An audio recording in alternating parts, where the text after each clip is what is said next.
let's get started with the things you have prepared for. Okay, let me share that. Okay, I've titled this "The Power Laws of Bitcoin." I think it's the same title I used when we recorded last year, but the subtitle is different. It's Power and Persistence.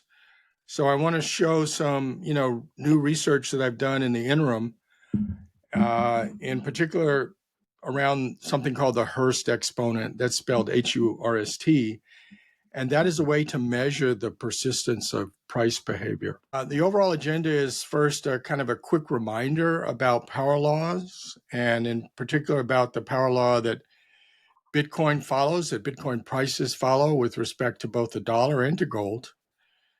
And then I will mention some survey research around the efficient market hypothesis. And out of 25 different papers, the vast majority have demonstrated that Bitcoin prices do not adhere to efficient market, as in reversion to mean or, Gaussian and log normal behavior that's like a random walk. And then I'll get into really the core of the presentation around the Hurst exponent analysis and how that demonstrates the persistence of power law behavior. And also I'll talk about the distinction between the core power law and the bubble behavior that sits on top of this power law core. The bubbles rise and then fall, back to the power law. Also, I'll point out that bubbles are getting smaller over the long term, and so I'll show evidence for that.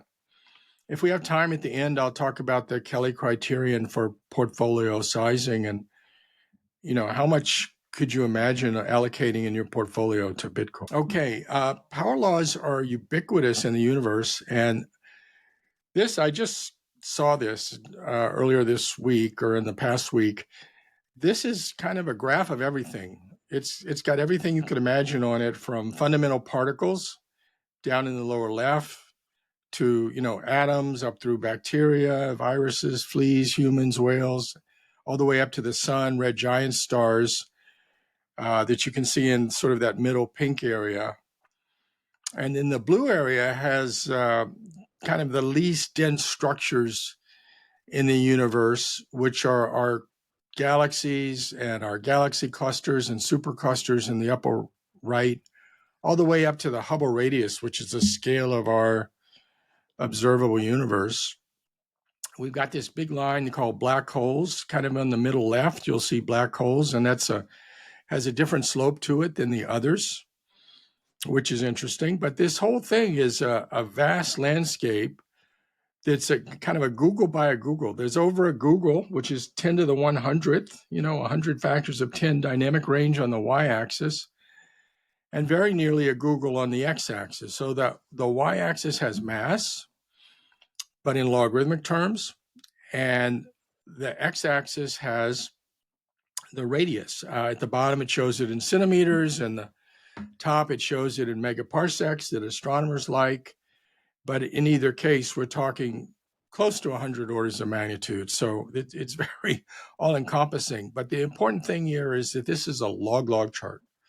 So anything that's a straight line is a power law relationship. So if you go the size of things from atoms all the way up through the sun, it sort of fits in that band, right, of a power law. And it's, that if you have a constant density, mass times density times the radius cubed, right? It turns out that the average density of the sun is not different from your average density. It's within 40%. The average density of a human is what? It's water. It's a gram per cc. For the sun, it's only 40% higher. It's 1.4 grams per cc. Much denser in the core, but on average, it's similar. So those things all line up. And then you see the black holes. They all line up with a different power law, a very different slope. And the reason is that under general relativity, the radius of a black hole is proportional to its mass. So there's not this mass going as the cube of the radius kind of relationship. It's directly proportional. So those are two extreme examples. Then that blue band is kind of the lowest density stuff, which is galaxies and galaxy clusters in the universe as a whole. And that does follow also the R cube kind of thing. And we have this critical density that matches that. So that blue band, or sort of purplish, is called omega M in the legend, M being for matter, and everything else would be dominated by radiation density. That's all the pink.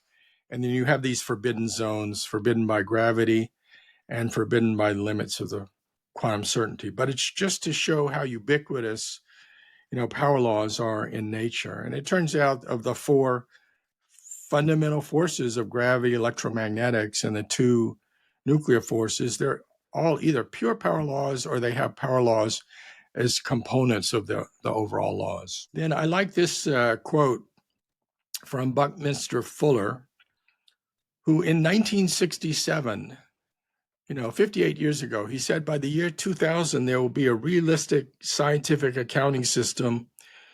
Wealth is not gold, it's energy. And wealth always increases. And I tweeted this out, and I said that we have in Bitcoin the first completely scientific standard ledger, the first direct from energy monetary system for enumerating wealth. It appeared 42 years after Buckminster Fuller's prescient statement. So the underlying the power law for Bitcoin is the proof of work implementation. So we take energy, which is power times time. We've got a continuous 19 or 20 gigawatts that's feeding the millions of ASIC computers, and they're collectively cooperating and competing to produce 800 to 1,000 exahashes per second. This leads us to high security, and that provides the foundation for the power law behavior of Bitcoin price. This is the basic thesis that Giovanni Santostesi first enumerated in 2014, that the value goes as the square of the adoption. This comes from Metcalfe's law, which is the behavior of networks. We see this in the internet. We see this in social networks, that roughly the value goes as a square of the adoption or the size of the user community. And for Bitcoin, the adoption has grown as roughly the third power of time. So when you combine the square of the adoption with the third power of time, you get price going as nearly the sixth power of time, a really steep power law. Now, you can show this in 2 minutes, and I did this today, actually. Somebody tweeted out, and it's in the left hand, they tweeted out all of the prices on Easter. So in 2012 at Easter, it was $5. This year, it was 84,000 on Easter Day. Now, Easter moves around, a couple of weeks, but roughly, these are a year apart. I asked ChatGPT, take those four and then take the age using mid-April for these years, and the 0 point has to be when Bitcoin started, which of course is January 2009, and do a power law regression. And it came up with basically the right answer when we throw a lot more data and do the analysis. It found that the price goes as the age of the 5.7 power, nearly the sixth power, with a very high R squared of 0.94. And there's the graph. It shows it. It's only 14 data points. This is a log chart. And so you've got the log of the price, varying from less than $10 to nearly $100,000 over the interval. And the age is also a logarithmic chart. You can see the lines are getting closer together as you go from 4 to 6 up to 10 years. And it's really quite a nice fit with a small amount of data, because the power law is persistent. It's strong. You can do this at home in a few minutes. Just pick any date, look up the Bitcoin price on that random date, same date every year. Try it yourself. Now, this is a much more detailed analysis. This is using weekly prices, and it starts in the middle of 2010 and, runs up to date. And this also looks at auto regression. People have sometimes said, well, there's auto regression in Bitcoin. This one has been corrected for second level autocorrelation, which is 1 week and 2 week autocorrelation, because these are weekly data points. And once you do that, your Durbin-Watson statistic, which is the statistic that tests for autocorrelation, is very close to 2, which is what you want it to do to eliminate the effect of autocorrelation. And then this is being quantile regression we've run for a number of different levels, from the 0.05 quantile all the way up to the 0.95. The median is the red line, is the 0.5. And then the equations for each of these are shown. And what you find is that below the median, you see a power law that's got an index between 5.8 and 5.9. Above the median, it's a somewhat less steep power law between 5 and 5.4. So here you're already seeing hints of the difference between the core and the bubble. Out of the 7 regressions, 4 of them are quite bunched up. The red line is the median, and then there are 3 below. In fact, 2 of them are right on top of each other, so you can hardly discriminate the orange and the blue. But they're kind of all crunched up, and you can see that they act as the support line, where Bitcoin, after the bubbles, comes back to that support line and finds a pretty firm foundation that continues all the way up. So that's the true core power law. And we've done more detailed statistical analysis to show the distinction between the two.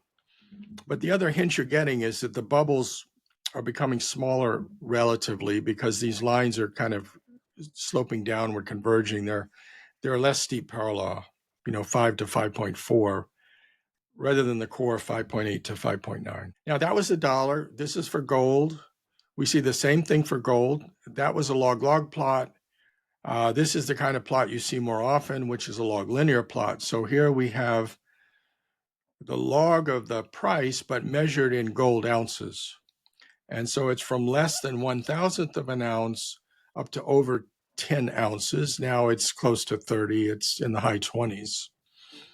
And the age of Bitcoin ranging from 2 years to almost 16 years. And the green curve is the power law fit.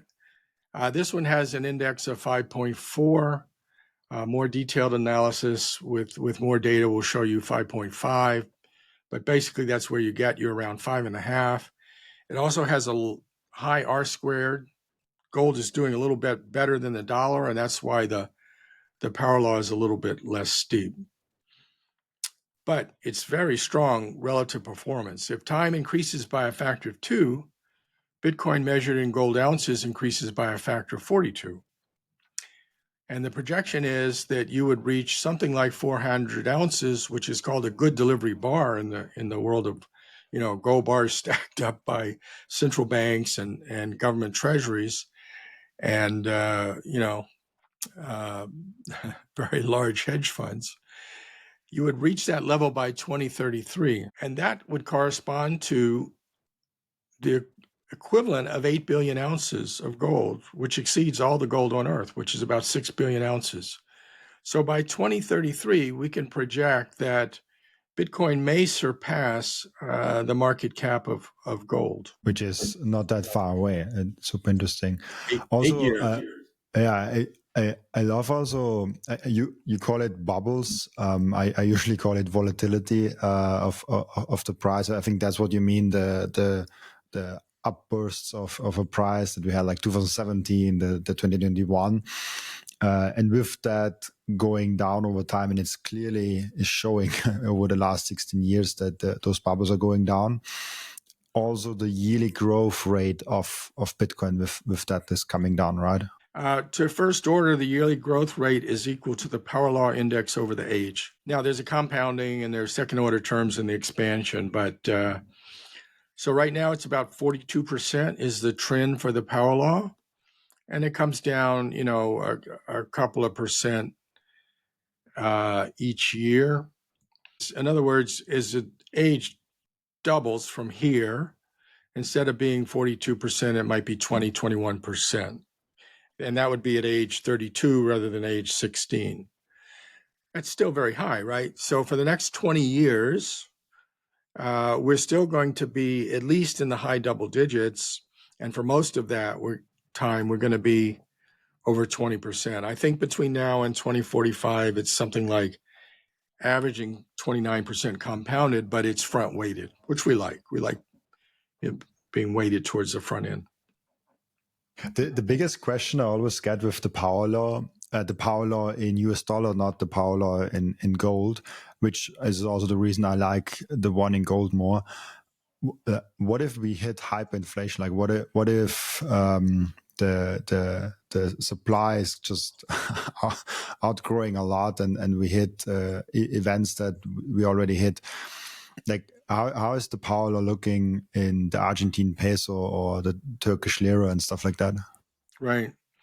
Well, we don't really bother with that because what you're doing is you're measuring Bitcoin against other investable assets, right? So you can invest in something that's denominated in fiat. I suppose you could look at the stock market in Turkey and in the stock market in Argentina. I haven't done that. They do somewhat keep up with the inflation. So that might be one way to do the comparison. But clearly, if there's an exponential decay in the underlying denominator, there could be some issue. And this is why we want to compare it to the other sort of hardest things around, gold being harder than the dollar, but the dollar being, at least until recently, one of the hardest currencies around. So Against the euro, the yen, it works well. Is it fair to say that the power law captures the growth of the asset, but not the devaluation of the underlying other asset, like the US dollar? So it captures the how Bitcoin is growing in value because there are more users coming in. The users are getting more into Bitcoin, and less the devaluation of the underlying asset, like the US dollar. The devaluation of the US dollar has averaged 7% if you talk about money supply. So roughly, it's losing a factor of 2 per decade. Money supply growth, M2, over long periods of time, grows at about 7%. And it's not that different from the OECD M3, which is all of the 38 or so developed countries in the OECD organization. That also grows at roughly that rate. 42% is a lot larger than 7%, and that's why we don't see it very much at all. And you can do regressions. I've done regressions recently, including a term for M3, and what you find is that for the power law core, it doesn't make a difference. You notice it in the bubbles, but you don't notice that in the power law core. The weighting of those terms just drops very close to zero. Interesting. Makes sense. Thank you for watching this video. This was only a snippet of the podcast. And if you want to watch the full episode and get all of the context of this episode, you can click right here or here. Oh, maybe also here.